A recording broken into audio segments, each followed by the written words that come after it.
पूजितां भगवता नारायणेन स्वयं व्यासेन ग्रथितां पुराणमुनिना मध्ये महाभारतम् अद्वैतामृतवर्षिणीं भगवती अष्टादशाध्यायिनी मां मत्वामनुसन्दधामि भगवद्गीते भवद्देशिनीं नमोऽस्तु देवाय विशालबुद्धे पुल्लारविन्दाय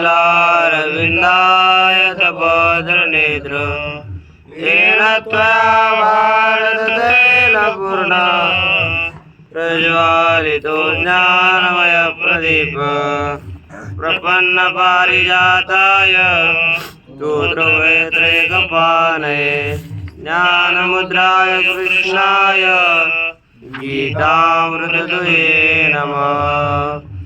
ॐ श्रीभूषितकरा नवनीयदावात् पीताम्बरादरुणबिम्बफलादरोषा पूर्णेन्दुसुन्दरमुखादरविन्द्रनेत्रात् कृष्णात् परं किमपि तत्त्वमहं न जाने।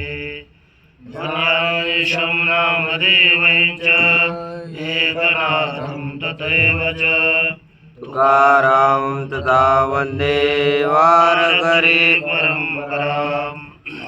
आदिनाथसमारम्भान् श्रीज्ञानराजमध्यमान् अस्मदाचार्यपर्यन्तां वन्दे गुरुपरम्पराम्। आदिनाथं च मत्सेन्द्रं गोरक्षं गयनिं तथा निवृत्तिं ज्ञानदेवं च योगं वन्दे श्री भगवान पांडुरंग परमात्मा श्री ज्ञानोबराय जगद्गुरु तुकाराम महाराज शांती ब्रह्म एकनाथ महाराज आदि गुरु श्री शंकराचार्य आवाज वाढव म्हटलं दुसरं काय करणार कुठं ठेवलं काय करणार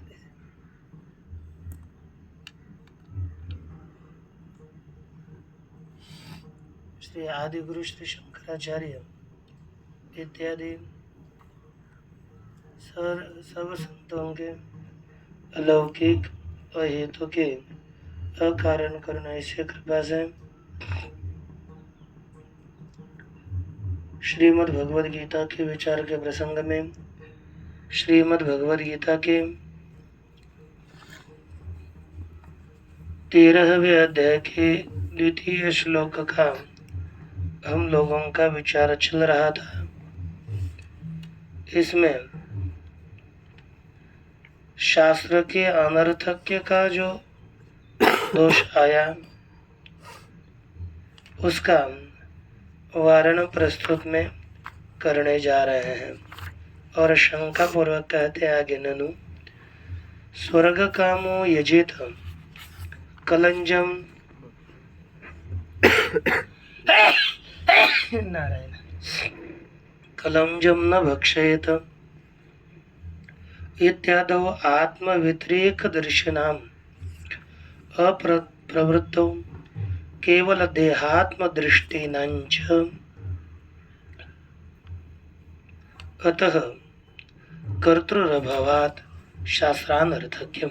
ये विषय चल रहा था ना अपना क्या कि महाराज स्वर्ग कामो यजेत स्वर्ग की कामना करने वाला याग करे कलंजम न भक्षयेत कलंज का भक्षण न करे इत्यादि स्थलों में आत्मव्यतिरेक दर्शनाम अप्रवृत्तो जो आत्म व्यतिरेक दर्शनाम आत्मा से क्यों आत्मा व्यतिरेक शब्द का अर्थ होता है अभाव।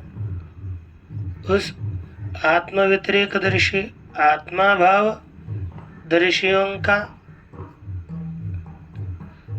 अप्रवृत्तो इसको ज्यादा तीव्रता बढ़ रही यजेत कलंजम न भक्षेत इत्यादौ आत्मव्यतिरेक दर्शनम अप्रवृत्तौ।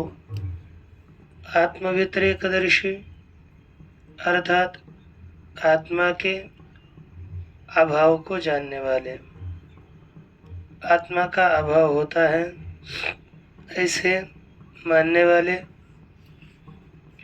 उनकी अप्रवृत्त प्रवृत्ति न होने में और केवल देहात्म दृष्टि नंच।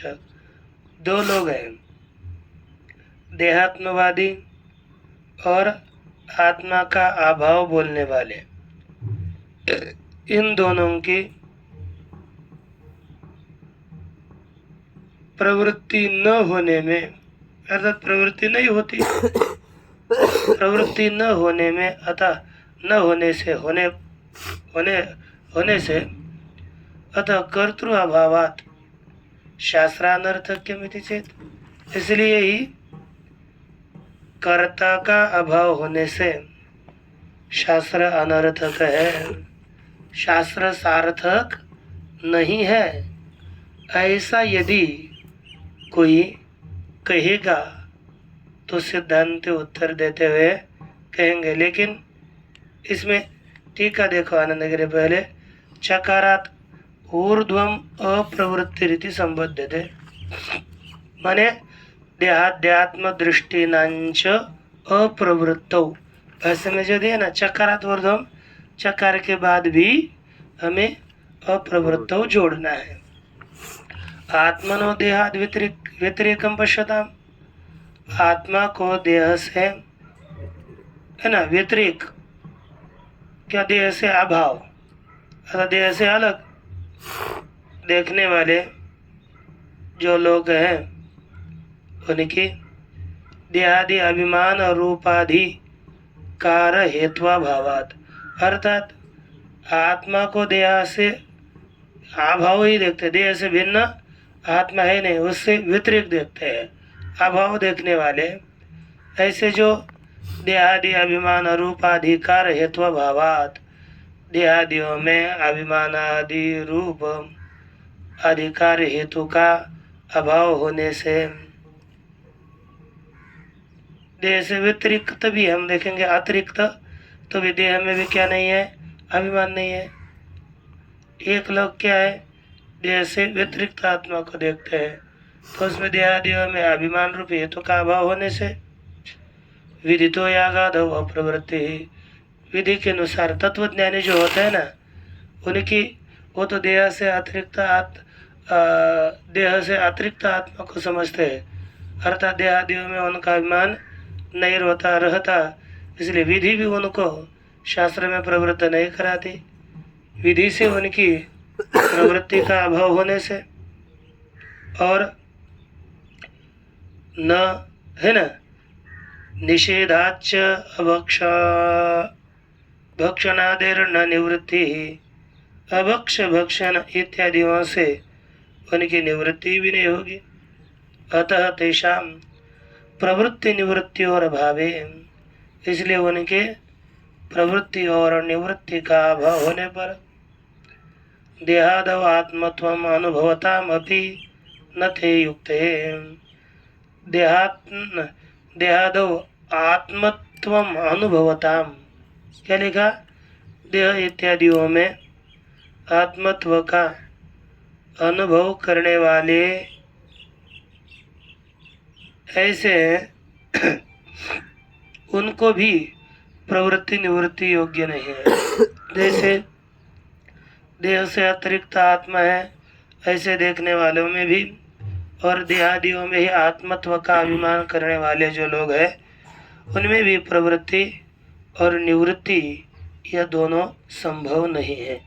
आत्मज्ञानी और देहात्म दृष्टि वाले लोग इनमें इस शास्त्र के द्वारा विधान करने पर प्रवृत्ति और उससे निवृत्ति यह दोनों संभव नहीं है। तेषाम पारलौकिक भोक्तृ प्रतिपत्त्यभावाद इत्यर्थः, क्योंकि जो देह को ही आत्मा समझते हैं तो परलोक में जाकर के कोई भोगेगा विषयों का, ऐसी प्रतिपत्ति, ऐसा ज्ञान उनको नहीं होता। इसलिए यह कभी भी शास्त्र में दोनों की प्रवृत्ति नहीं होगी। इसलिए कहते हैं विदुषाम अविदुषांच प्रवृत्ति निवृत्ति भावे फलितमः। और विद्वान हो अथवा अविद्वान हो, इन दोनों के भी प्रवृत्ति और निवृत्ति, इन दोनों का अभाव होने से क्या सिद्ध होता है, तो फलित यहाँ पर बता रहे हैं कि अतः कर्तुरभावात् शास्त्रानर्थक्यम इति। इसलिए कर्ता का अभाव होने से शास्त्र अनर्थक है, कर्ता नहीं है, इसलिए शास्त्र में अनर्थक्य है, यह बताया गया।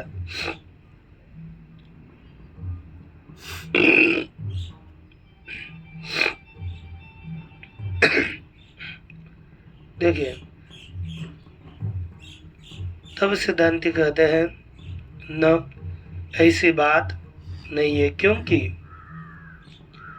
अब उत्तर देने के लिए देखिए टीका पूर्वक, आत्मनो देहादि अतिरेकम परोक्षम अपरोक्षं च देहाध्यात्मत्वं पश्यतः शास्त्रानुरोधाद एव प्रवृत्ति निवृत्ति उपपत्तेर न शास्त्रानर्थक्यम इति उत्तरमाह।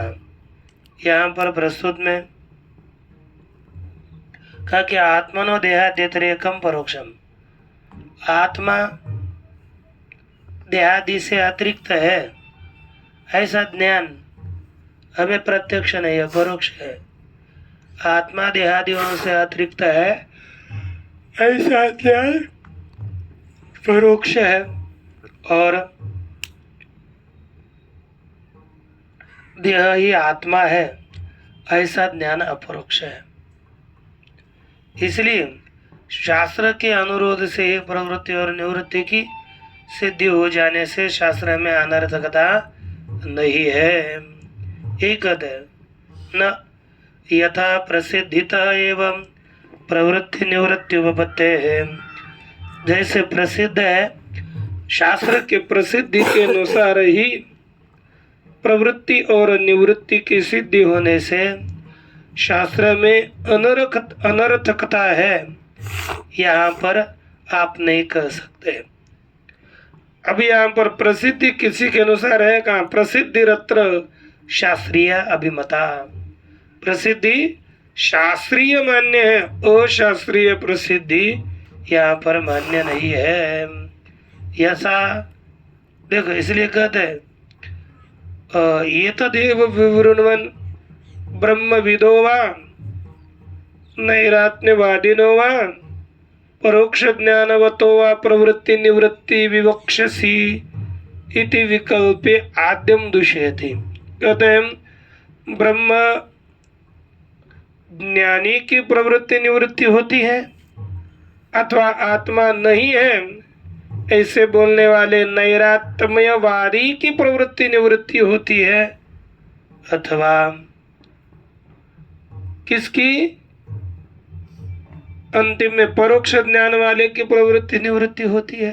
टीका में तीन विकल्प उठा है, ये टीका में है,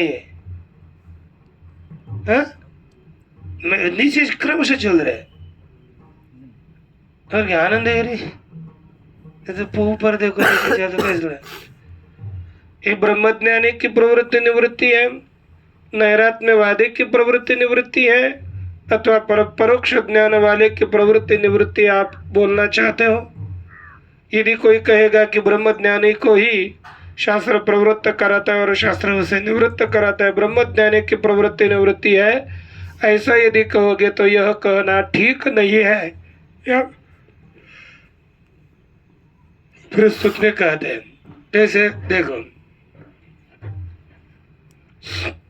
कह के मूल ईश्वर क्षेत्र नैकत्वदर्शी ब्रह्मविद तावत न प्रवर्तते। ईश्वर और जीवात्मा क्षेत्रज्ञ, इनके एकत्व को जानने वाला जो साधक है वह तो प्रवृत्त नहीं होता, यह स्पष्ट है। ठीक लिखा। और तथा अब कहेंगे नैरात्म्यवादी द्वितीय, उसका भी खंडन करते हैं कि तथा नैरात्म्यवादी अपि नास्ति परलोक इति न प्रवर्तते। नैरात्म्यवादी भी आत्मा ही नहीं है ऐसा बोलने वाला, उसके लिए कठोपनिषद में लिखा अयम लोको नास्ति पर इति मानी, यह लोक नहीं है, परलोक नहीं है, ऐसे परलोक नहीं है ऐसा मानने वाला भी शास्त्र में प्रवृत्त नहीं होता, तत्वज्ञानी नहीं होता। परलोक को न मानने वाला शास्त्र में प्रवृत्त नहीं होता। फिर कौन प्रसिद्ध होता है? तो जो परोक्ष ज्ञानी है। यथा प्रसिद्धितस्तु, जैसे प्रसिद्ध है उसी के अनुसार, यथा प्रसिद्धि लिखा ना, प्रसिद्धि अनतिक्रम्य यथा प्रसिद्धि, तथा यथा प्रसिद्धितः, जैसी प्रसिद्धि है तदनुसार। विधि प्रतिषेध शास्त्र श्रवणान्यथानुपपत्त्या, कौन सा शास्त्र? विधि शास्त्र और प्रतिषेध शास्त्र के श्रवण के अन्यथा अनुपपत्ति से अनुमितात्मास्तित्व हो। अनुमित है आत्मा का अस्तित्व जिसके, ऐसा अनुमित जिसने आत्मा का अस्तित्व का अनुमान किया है, ऐसा आत्म विशेषानभिज्ञ, जिसको शास्त्र से अथवा अनुमानादियों से आत्म विषयक परोक्ष ज्ञान हुआ है, ऐसे आत्मा के अस्तित्व का अनुमान करने वाला जो साधक,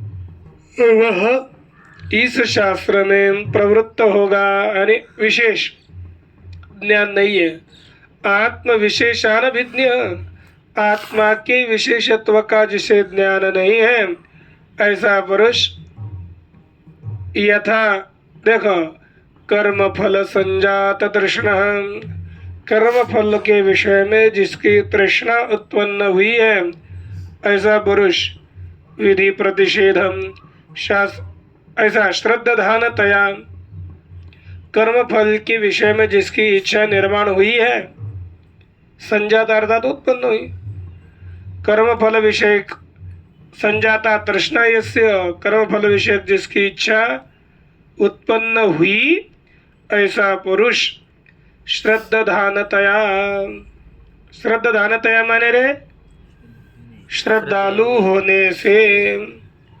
प्रवर्तते, शास्त्र में प्रवृत्त होता है। इति सर्वेषां न प्रत्यक्षम, न षष्ठी का बहुवचन है, हम लोगों को, सर्वेषां न सभी हम लोगों को यह प्रत्यक्ष है। अतो न शास्त्रानर्थक्यम, इसलिए शास्त्र में अनर्थकता नहीं है, शास्त्र में शास्त्र की अनर्थकता नहीं है, यह बताई। विवेकी नाम अप्रवृत्ति दर्शनाथ, जो विवेकी अर्थात तत्वज्ञानी, अभी इतना हो गया शास्त्र अनर्थक नहीं है। इसके बाद पुनः अन्य प्रकार से पूर्व पक्षी शंका कर रहा है, वहाँ लिख सकते हैं विवेकी नाम से, यहाँ पर पूर्व पक्ष है, वहाँ से आगे कहते हैं कि विवेकी नाम, पूर्व पक्ष बोलता है विवेकियों की अप्रवृत्ति दर्शनात्, प्रवृत्ति न देखे जाने से, तद अनुगामी नाम, जो तत्वज्ञानी होता है ना, नेता आपके जैसे, जैसे इधर घाटमोड़े महाराज अब लोगों के क्या बन गए? मार्ग प्रदर्शक, पथ प्रदर्शक तो है ना, और अपने आप को क्या मानते हैं? तत्वज्ञानी मानते कि नहीं पता नहीं, लेकिन समझ लीजिए एक कोई मारा जैसे, और उसके पीछे बहुत उसके अनुयायी हैं, तो विवेकी जो लोग हैं उनकी प्रवृत्ति न देखे जाने से, तद अनुगामी नाम अप्रवृत्त, उनका अनुगमन करने वाले, उनका अनुसरण करने वालों की भी प्रवृत्ति न होने से, विवेकी और उनका अनुसरण करने वाले। अब विवेकी प्रवृत्त नहीं होगा तो बोलेंगे हमारे गुरुजी नहीं करते, इसलिए हमें क्या करने की आवश्यकता है।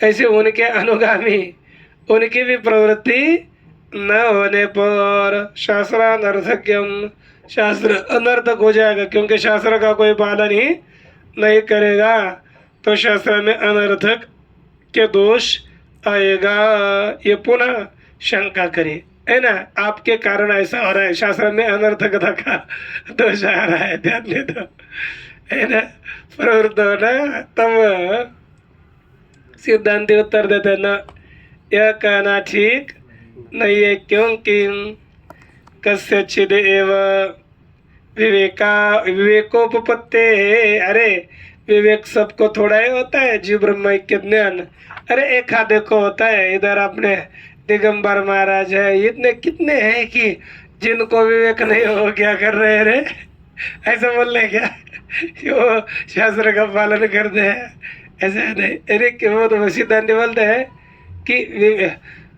कि शास्त्र अनर्थ क्यों नहीं होगा, क्योंकि कस्यचिद एव विवेको पते है, किसी को ही विवेक की उत्पत्ति होती है, यच्चयावत में विवेक की उत्पत्ति नहीं होती। यदि सबको विवेक हो जाता तो कोई शास्त्र में प्रवृत्त न होता, एक आधा प्रवृत्त नहीं होता, इसलिए शास्त्र अनर्थक हो जाएगा, ऐसी बात नहीं है।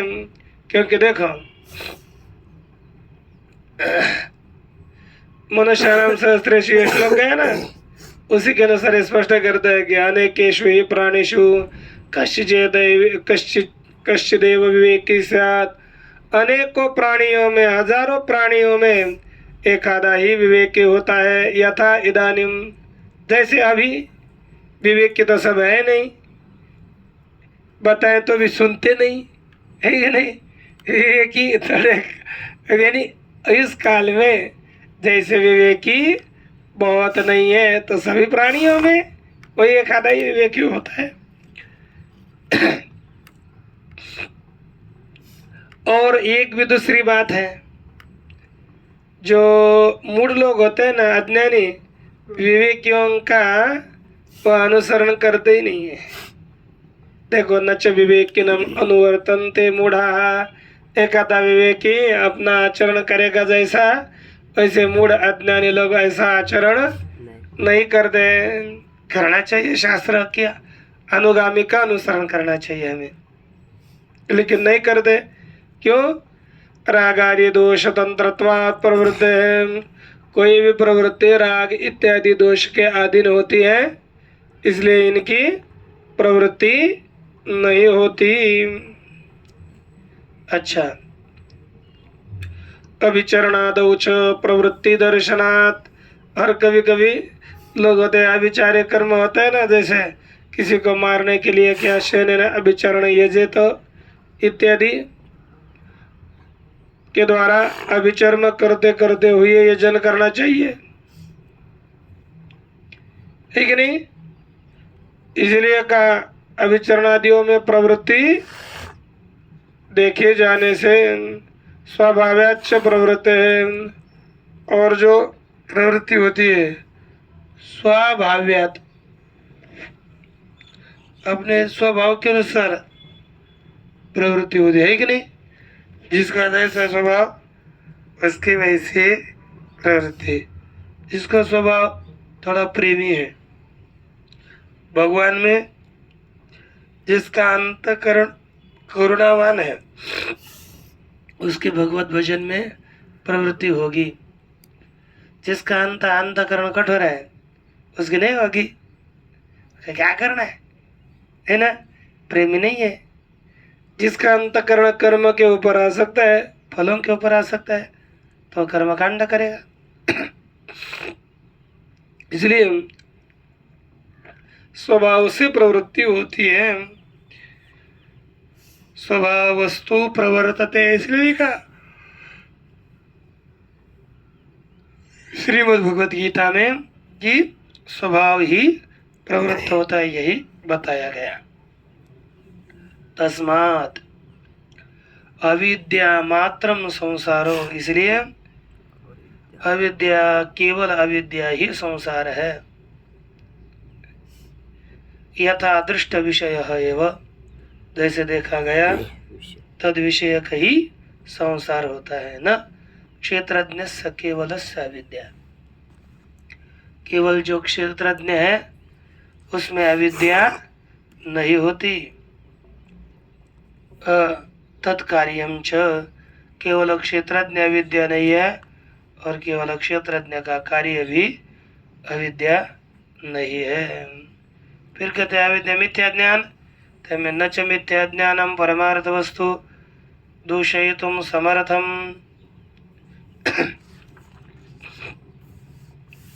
और वह अविद्या और मिथ्या ज्ञान भी परमार्थ वस्तु को, ब्रह्म को दूषित करने के लिए समर्थ नहीं है, क्योंकि कभी भी अध्यस्त वस्तु अधिष्ठान को दूषित नहीं करती।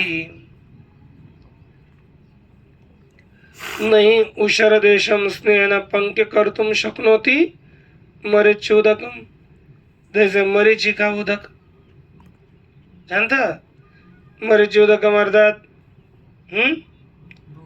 मृगजल, स्नेहन अपने स्नेह के द्वारा ऊषर देश को, ऊषर भूमि को, और पंक्य कीचड़, ऊषर भूमि को कीचड़ युक्त नहीं बना सकता। कितना ही मृगजल हो जाए तो भी कभी भी उससे भूमि गीली नहीं होती, उससे भूमि में कुछ बदलाव परिणाम नहीं होता। तथा अविद्या क्षेत्रज्ञस्य न किंचित कर्तुम शक्नोति, उसी प्रकार अविद्या भी क्षेत्रज्ञ का थोड़ा, क्षेत्रज्ञ में थोड़ा भी कुछ भी परिणाम नहीं कर सकती। अर्थात आद्यस्थ पदार्थ अधिष्ठान को दूषित नहीं करता। अतश्च इदम उत्तम, इसलिए यह कहा गया कि क्या क्षेत्रज्ञम चापि मां विद्धि अज्ञानेनावृतम ज्ञानम, क्षेत्रज्ञ मुझको ही समझो और अज्ञान के द्वारा ही ज्ञान आवृत्त हो जाता है, इसलिए उस अज्ञान को ही हटाना है कि नहीं, यह बताया। एक मिनट चलो। औक्तिक आत्म विवेकस्य अपरोक्ष भ्रमा निवर्तकता, ये विषय बताना है। अर्थात युक्ति से हुआ आत्मज्ञान वह अपरोक्ष भ्रम को नहीं हटाता, यह बिंदु है। यानी यदि हमें अपरोक्ष भ्रम को हटाना हो तो शास्त्र से ही, श्रुति से ही ज्ञान उत्पन्न होना चाहिए। युक्ति से उत्पन्न हुआ ज्ञान युक्ति जन्य अज्ञान को हटाएगा, युक्ति के समझो, लेकिन अपरोक्ष भ्रम को वो हटाता नहीं है। युक्ति से हुआ ज्ञान वह परोक्ष भ्रम को हटाएगा, अपरोक्ष भ्रम का नहीं। यही बताना है। तो देखो आत्मा, टीका आनंदगिरी, आत्मनो वस्तुतः संसारास्पर्शे संस्पर्शे विद्वद अनुभव विरोध स्यात्। क्या कहते हैं, आत्मा को वस्तुतः संसार के साथ, आत्मा का षष्ठी है ना, आत्मा का वस्तुतः वास्तविक दृष्टि से संसार के साथ स्पर्श न होने पर क्या होगा, विद्वद अनुभव विरोध, विद्वान के अनुभव का विरोध हो जाएगा। कैसे विद्वद अनुभव का विरोध होगा, देखो कहते हैं कि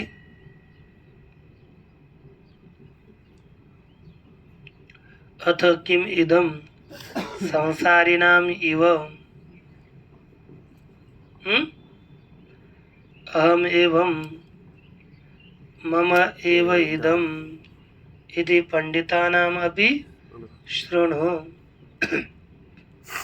अथ किम इदम,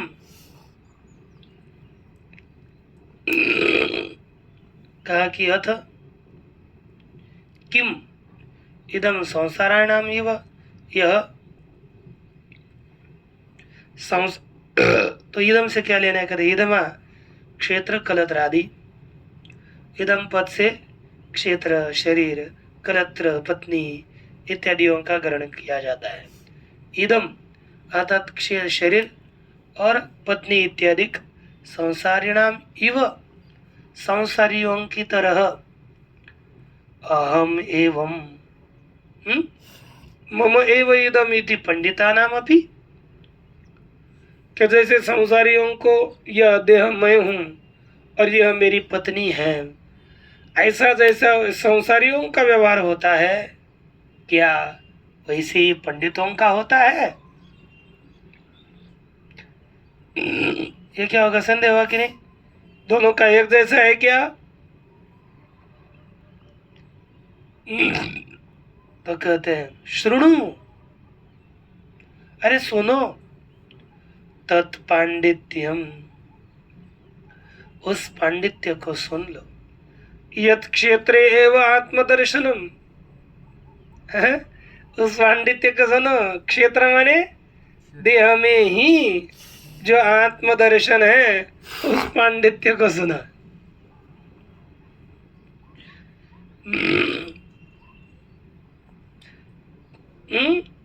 पांडित्य क्या चीज है? तो टीका में लिख देगा, किम पांडित्यम देहादो आत्मदर्शनम, अथवा कुटस्थ आत्मदृष्टि, आहो शेष संसारित्वादि ही। क्या पांडित्य है? देह कोई आत्मा समझना यह पांडित्य है, कूटस्थ में ही आत्मा को दृष्टि करना यह पांडित्य है, अथवा संसारित्वादि ही, संसारित्व, संसार विषय का ज्ञान, यह पांडित्य है। ऐसा विकल्प करके पहले का निराकरण करते हुए कहते हैं इदम तत् शृणु, इदम तत् पांडित्य यत क्षेत्रीय आत्मदर्शनम, अरे सुनो यह उस पांडित्य को जो देह में ही आत्मदर्शन होता है। यदि पुनः क्षेत्रज्ञम अविक्रियम पश्येयुः, यानी यदि पुनः क्षेत्रज्ञ को कैसा देखते हैं? अविकारी, अविक्रियम, विकारी नहीं, विकारी रहित। क्या बोलोगे? अविक्रिय अर्थात विकार रहित क्षेत्रज्ञ को जानते हो तो ततो न भोगम कर्म वा आकांक्षेयोः मम स्यादिति, तब भोग की यदि देह अविकारी यदि इस क्षेत्रज्ञ को समझेंगे ततो न भोगम कर्म व आकांक्षा, हो तो भोग और कर्म की आकांक्षा नहीं करनी चाहिए। मम स्यात्, यह मेरा है। यदि हम देह से अतिरिक्त आत्मा को जानते हैं तो फिर भोग और कर्म की आकांक्षा क्यों करें? इसकी आकांक्षा नहीं करनी चाहिए। विक्रिया एव ही भोग कर्मणि, क्योंकि भोग और कर्म की आकांक्षा क्यों नहीं चाहिए? अविक्रिय आत्मा को जान रहा है और विकार की अपेक्षा करेगा तो दोष है, क्योंकि भोग और कर्म ये विकार ही है। विक्रिया एव भोग कर्मणि। इसे और यदि संसारित्वधि यह पांडित्य है तो कहते हैं अथ एवं सती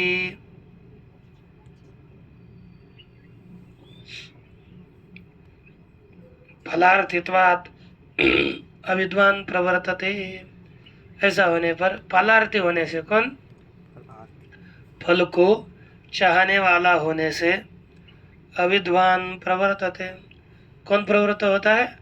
अविद्वान ही शास्त्र में प्रवृत्त होता है। विदुषः पुनः विक्रियात्मत्व दर्शन, विद्वान कैसे हैं? पुनः अविक्रियात्म आत्मत्व दर्शन फलार्थित्वा भावात्। अविक्रिय अविकारी आत्मा को जानने वाला जो साधक है, तत्वज्ञानी है, उसमें फल के चाह का अभाव हो जाने से, प्रवृत्ति अनुपत्त हो, उसकी प्रवृत्ति सिद्ध न होने पर, क्योंकि फल चाहेगा तभी प्रवृत्ति होगी ना। जो फल नहीं चाहता उसकी प्रवृत्ति होगी क्या बताओ? नहीं। इसलिए कार्य करण संगात व्यापार रूप पर हमें निवृत्ति उपचर्यत है। कार्यकरण के संगात के व्यापार की उपरम व्याकार के व्यापार से निवृत्ति ही क्या चीज है? पांडित्य है, यह कहा जाता है। और यह पांडित्य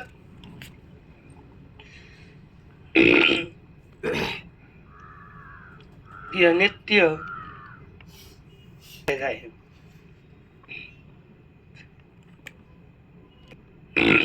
फलार्थी है तो प्रवृत्ति सिद्ध क्यों होती है? देह को, अपने को आत्मा से, देह से अलग समझ रहा है ना, और अपना यथार्थ देह में उसका अपरोक्ष ज्ञान नहीं है, तभी फल की चाह हो सकती है। अब थोड़ा सा इतना परिच्छेद है, इतना लेते आगे।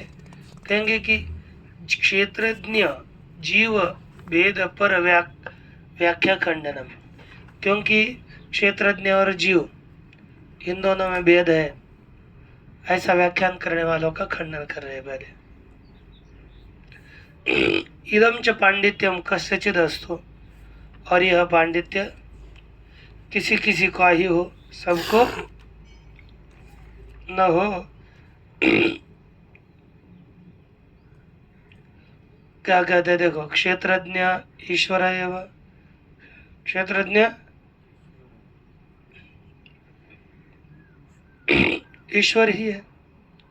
क्षेत्रम चान्यत, और क्षेत्र देह अलग है। अन्य क्षेत्रज्ञ से विषय, अन्य क्षेत्रज्ञ का ही वह विषय है।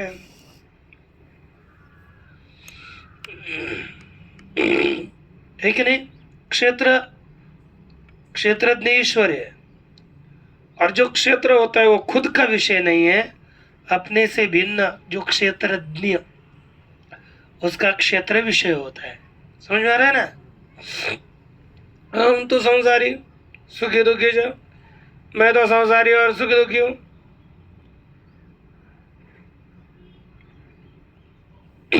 इसीलिए मुझे क्या करना चाहिए? जो संसारी है, सुखी दुखी है, उसको तो अपना संसार निवृत्त करना है, उसको तो सुखी होना है कि नहीं? इसलिए बोलता है संसारो परमश्य मम कर्तव्य, मेरा कर्तव्य क्या है? संसार से उपरम होना, संसार को हटाना। कैसे? कहते क्षेत्र क्षेत्रज्ञ विज्ञान ना, क्षेत्र और क्षेत्रज्ञ अज्ञान के द्वारा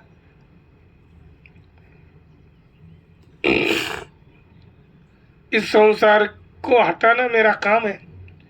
ध्यान च ईश्वरम क्षेत्रज्ञम च साक्षात्कृत्वा, और ध्यान के द्वारा ईश्वर क्षेत्रज्ञ का साक्षात्कार करके, हम करते हैं ध्यान करके, क्षेत्रज्ञ और ईश्वर को जान करके, उसका साक्षात्कार करके, तत्स्वरूप पावन स्थानेन, अच्छा, तत्स्वरूपावस्थानेन, परमात्मा का साक्षात्कार करके उसी के स्वरूप में स्थित होने से, यश्चैवं बुध्यते, जो इस प्रकार जानता है, नासो क्षेत्रज्ञेति, वह क्षेत्रज्ञ नहीं है।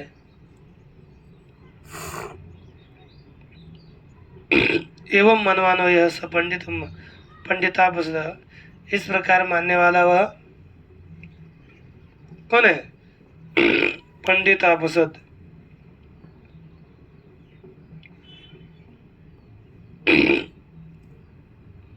देखो एक मिनट, पंडित करता है, यश बोधयति नासौ क्षेत्रज्ञ, यह क्षेत्रज्ञ नहीं है।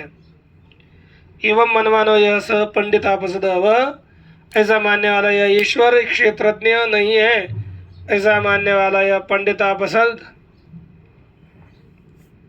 नीच पंडित संसार मोक्ष यो हो शास्त्र से अर्थवत्वम करोमि। इसे वो क्या बोलता है, मैं संसार और मोक्ष को अर्थवान बना अर्थवान करूंगा। शास्त्र में अर्थवत्ता लाऊंगा। आत्मा स्वयं मूढ़ो अन्यांश विमोहयति। आत्मज्ञानी तत्पुरुष स्व है ना, आत्मा ये तो अच्छा, ये शास्त्र का अर्थवत्व करता है। वह आत्मा जो आत्मा हत्यारा है, जो आत्मज्ञानी नहीं है वही आत्मा हत्यारा। स्वयं मूढ़ अन्यांश विमोहयति, स्वयं मूढ़ है और दूसरों को भी मोहित करता है। शास्त्रार्थ संप्रदाय रहितत्वात्, वो किसी शास्त्र के परंपरा से अर्थ संप्रदाय से बढ़ता नहीं है तो फिर लोगों को दूसरे को मोहित करता है। इसलिए कहता है श्रुतानि अश्रुत कल्पनाम च कुर्वन्।